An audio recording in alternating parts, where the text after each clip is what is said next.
Uh, Thanks everybody for giving me a chance to jump in front of some people. I'm one of the co-founders of ArchitectureQuote. ArchitectureQuote is basically a platform that allows innovative small to medium-sized architecture firms to grow by helping them discover and win new projects. We also help with collaboration and making sure that people are able to streamline the processes associated with getting projects. So the architecture industry is massive. In 2025, it's predicted to be roughly 392 billion with a B. Now, this is global architecture services, but it's just a long way to go to say it's a large market. In terms of the problems with an industry, where do I start? So it's one of the lower digitalized sectors / industries in the world in terms of AEC, architecture, engineering, and construction. Basically, these are folks still using pen and paper. Their way of finding new projects is super old school. It's word of mouth. It's table to table or in-person meetings, which obviously in COVID-19, super challenging. Small innovative firms win far less. And what ends up happening is if you don't have new projects on the board, they end up laying off these early stage architects, these folks that are brand new to a new market, and thus you have brain drain, which is basically all the learnings leave with them. We definitely believe in promoting this idea of profitability and sustainability. So everybody's familiar with these SDG goals, but number 11 is big on basically reducing waste within city planning. So as much as 30% of building materials on a construction site end up in the landfill due to frequent design changes. What if they were able to collaborate in a much cleaner way, but also make sure that things were clear from the beginning? And the other side of this is small architecture firms, they deserve a seat at the table. Most of the large companies are winning most of the projects. It's basically 5.6% of all projects are won by small firms. The rest is just the big boys, and they come in and grab everything. To me, that's not fair, and I also think it creates more jobs when you give more smaller players a chance to come in and innovate and change the way that things have been done for years. In terms of the way the platform works, we're aggregating leads from roughly 15 different large database networks via a fancy way of basically saying scraping. So government tenders and competitions are already live on our website, so our freelance projects and organic leads. Basically, these are different projects that anybody from any part of the planet can come in and work immediately. So instead of laying off Bart the architect or Daniela the design amazing architect designer, you don't have to do that anymore. Put them on our platform, allow them to discover new projects and keep them in their current jobs. In terms of how things are going, I'd like to think we're doing really well. Over the last 6 months, we've seen a nice little spike in growth. So we're hitting roughly 11,000 unique visitors. We have 38 architects that are regularly operating on our platform. Client projects are up to 37. That means we generated those ourselves. We have 2,104 tender listings. Those are government contracts, freelance listings, 675. That's actually doubled in the last week. We integrate 14 different feeds, and that's still growing, and we have 385 competitions. In terms of why this is a good business model, dude, this is perfect for a recession. When everybody has a job to do and life is great because the economy's on the up and up, perfect, no problem. What happens when those projects and jobs aren't there? This is what my platform was originally built for. So we basically allow anybody to come in and discover these for free. We make our money off the back end and the more advanced features, and I can go into that maybe in the Q&A side of things, but that in a nutshell is kind of what it is. Our business model is basically a subscription model paying for the more advanced features. Where we want to be in the next 6 months is using a little bit of machine learning and some statisticians to help us along to basically do a win prediction rate, which is basically lead scoring, mixed in with a little bit of autofilling so that they can template out all of their different proposals with obviously few exceptions.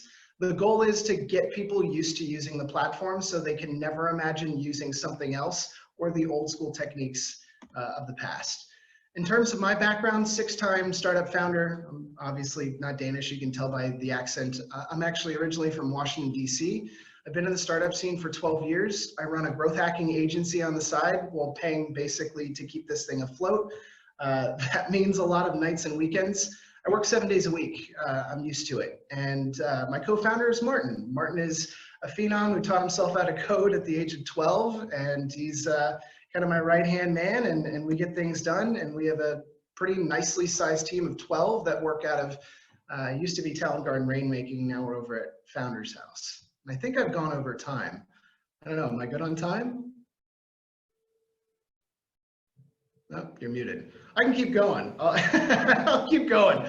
So some of the competitors in our industry, it's really interesting because architecture is one of the more expensive things you'll ever purchase other than buying the house itself. And so architects are often lumped into the same category as plumbers, painters, electricians. It's odd. So some of the other places where people discover architects are freelance platforms. So that's Upwork, Freelancer, People Per Hour. We scrape those sites.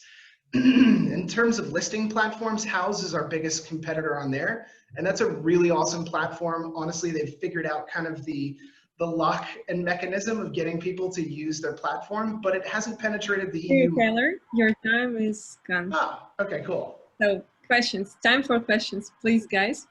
Yeah, I have a question. So how will this platform reduce the waste that you referred to in one of the initial slides? Cool, good question. So the goal is to integrate with 3 or 4 different communication tools. Conceptually, architects use as many as 6 different platforms for communicating. That's SMS, WhatsApp, phone call, email, Drive, and whatever other platform they're using. We're integrating with all of those to have everything in one place. So at the very least, if somebody makes a design snafu or a mistake, it's at least tracked so that somebody can go back and say, look, we talked about this. This shouldn't have happened this way. And I think a lot of the communication errors that happen are when people are using old plans or old decisions that don't actually get put out in front of the new set of builders or the new contractors that are doing the work. Okay, thanks. Yeah, hi, this is Cedric here. I have a question. How do you reach your customers? So our customers are architects. And so, I don't know, I could Alt-Tab and show different things. I'm a bit of a growth hacker, which means I love playing with data. So whenever a company registers in Europe under a certain ID code, you basically have to say, I'm an architect, we do design architecture, therefore we fall under this little code. You can actually get access to any company that's listed themselves under that code and ID. So I have every company that's registered here in Denmark under the architecture services kind of umbrella. And this works the same across all the EU. If you ever want to compete on a larger scale, you have to register your company that way. So we basically have every company in the market at our fingertips, and we do email blasts and a little bit of LinkedIn targeting when budgets start to kind of come into play. Thanks. Okay, thank you very much. And we've got the last. So can I just ask just one quick question? You said that architects are your customers. So that means that it is actually like an Upwork, but just for architects, because I understand that you're also doing competitions. So that means that, for instance, if I wanted to build a new skyscraper here in Copenhagen, we're not allowed to do that, forget that. Then I would go onto your platform, build up a competition, and then there would be architects that I would be able to hire there directly, or there's something I'm sorry, forgive me. There was a bit of information that I didn't quite get. Sure. So there's 2 different ways to look at this. We generate leads organically, which means when somebody comes to our website, if you go to ArchitectureQuote.com, you can stipulate what type of project you have, and you immediately go into the organic section of the leads that we generate. This is also really interesting for us, which means we can actually sell those leads and we can profit off of those for anybody that wants to hit the highest tier of our subscription model. Yes. So we get 20%-ish based off of every finished project. So it's definitely encouraged to get that stuff out there, and we put out a ton of content to continue to get people interested and eager to put their projects on our site. So that means that you're not actually targeting any of the big architects. You're really just targeting all the small ones. Correct. I think most of the big architecture firms are fat and lazy and don't know how to get out of their own way. And I think small, innovative architecture firms are where it's at and where most of the really cool stuff is happening. Congratulations. It's the most insane thing I've seen in years.